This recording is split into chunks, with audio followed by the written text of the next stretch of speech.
ಡೆಲ್ಲಿಗೆ ಬೇರೆ ಬೇಕಂತ ಸಿಎಂ ಜೊತೆ ಏನ್ ಸರ್ ಎಲ್ಲ ಬಹಳ ಚರ್ಚೆ ಆಗ್ತಾ ಇದೆ. ಏನ್ ಚರ್ಚೆ ಆಗೋದು ಏನಿಲ್ಲ. ಓದಿವಿ ಬಂದಿವಿ ಅಷ್ಟಲ್ಲ. ಸರ್ ಏನು ವಿಶೇಷ ಹೋಗಿ ಇನ್ನೂ ಇಲ್ಲ? ಲ್ಯಾಂಡ್ ಆಗಿರ್ಲಿಲ್ಲ ಅಷ್ಟೊಳಗೆ ರಾಜಣ್ಣ ಅವರು ಸೆಪ್ಟೆಂಬರ್ ಅಂತ ದೊಡ್ಡ ಕ್ರಾಂತಿ ಆಗಿದೆ ಅಂತ ಹೇಳಿಕೆ ಬೇರೆ ಕೊಡ್ತಾರೆ. ಅವ್ರು ಹೇಳಿದಾರೆ ನಾವ್ ಹೇಳಿದಾರೆ ಮುಗಿತಿಲ್ಲ ಇನ್ನೇನ್ ಮತ್ತೆ ಪದೇ ಪದೇ ಮುಗಿದೈತೆ. ಅಲ್ಲಿ ಏನಂತ ಕ್ರಾಂತಿ ಆಗುವಂತ ಏನ್ ಬೆಳವಣಿಗೆ ಆದ್ರೆ ಅನ್ಸುತ್ತೆ ವರಿಷ್ಠ ಇದ್ದಾರೆ ಅವ್ರು ನೋಡ್ತಾರೆ. ಕ್ರಾಂತಿ ಮಾಡೋದು ಬಿಡುದು ಎಲ್ಲ ವರಿಷ್ಠಕ್ಕೆ ಆಗಿದೆ ನಮ್ಮ ಕೈಯಲ್ಲಿ. ಬದಲಾವಣೆ ಆಗ್ತದೆ. ಯಾಕಂದ್ರೆ ಮುಂದಿನ ಚುನಾವಣೆ ದೃಷ್ಟಿಯಲ್ಲಿ ಇಟ್ಕೊಂಡು ಸೊ ಇಲ್ಲ ಅದು ಏನ್ ಮಾಡುವ ಸೊ ಅವರೇ ಏನ್ ನಾವು ಅದ್ರಲ್ಲಿ ಒಂದು ಪಾರ್ಟಿ ಅಷ್ಟೇ. ಹೀಗಾಗಿ ಅವ್ರು ಕೂಡ ಮಾಡ್ತಿದ್ದಲ್ಲ. ಸೊ ಹೀಗಾಗಿ ಮುಂದಿನ ಸರಿದ್ದು ಸತೀಶ್ ಜಾರಕಿಹೊಳಿ ಅವರ ಮೇಲೆ ಕೂಡ ಸಾಕಷ್ಟು ಜವಾಬ್ದಾರಿ ಬರುವಂತದ್ದು ಮತ್ತೆ ಎಲ್ರಿಗೂ ಬಹಳ ಮಹತ್ವ ಅನ್ನುವಂಥದ್ದು ನಿಮ್ ದೃಷ್ಟಿಯಲ್ಲೂ ಇದೆ ಸಿಕ್ಕಾಗಿ. ಇನ್ನು ಅದೇ ಹೇಳಿದ್ರಲ್ಲ ಅದೆಲ್ಲ ವರಿಷ್ಠ ಬಿಟ್ಟಿದ್ದು ಸರ್ ಈಗ ಕಾಯ್ಬೇಕಷ್ಟೇ ನಾವು. ರಾಜಣ್ಣ ಇವತ್ತು ಏನಂತ ಏನಂತಂದ್ರೆ ಮುಂದಿನ ಕೆಪಿಸಿಸಿ ಅಧ್ಯಕ್ಷರು ಸತೀಶ್ ಜಾರಕಿಹೊಳಿ ಅದು ನಿಜನಾ ಏನ್ ಆ ರೀತಿ ಏನಾದ್ರೂ ಚರ್ಚೆ?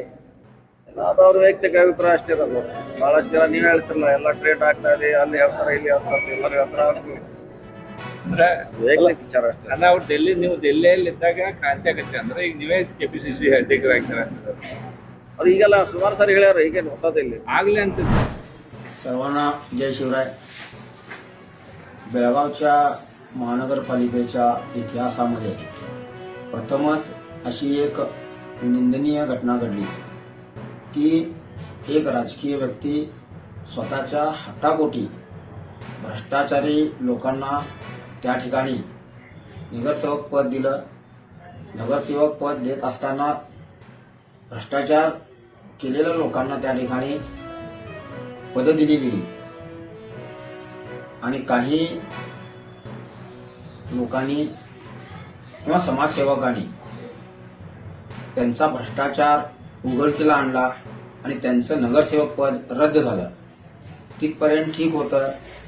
या एका हट्टी माणसासाठी त्या ठिकाणी बेळगावच्या इतिहासामध्ये प्रथमच बेळगावचे प्रथम नागरिक जे असतात त्या प्रथम नागरिकाच्या खुर्चीचा अपमान या ठिकाणी आज झालाय. खरं म्हटलं तरी ही निंदनीय गोष्ट आहे. समाजानं विचार केला पाहिजे आणि अशा भ्रष्ट लोकांना कुठं ठेवायचं त्याच ठिकाणी ठेवलं पाहिजे. आपण पाहत असताना गेली 5-6 वर्ष आपण पाहतोय बेळगावकर अनुभवत आहेत की जमिनीच्या माध्यमातून भ्रष्टाचार झाला, दुकानांच्या माध्यमातून भ्रष्टाचार झाला, काही हिंदुत्ववादी कार्यकर्त्यांच्या अंगावरती नाहक केसेस घातल्या गेल्या.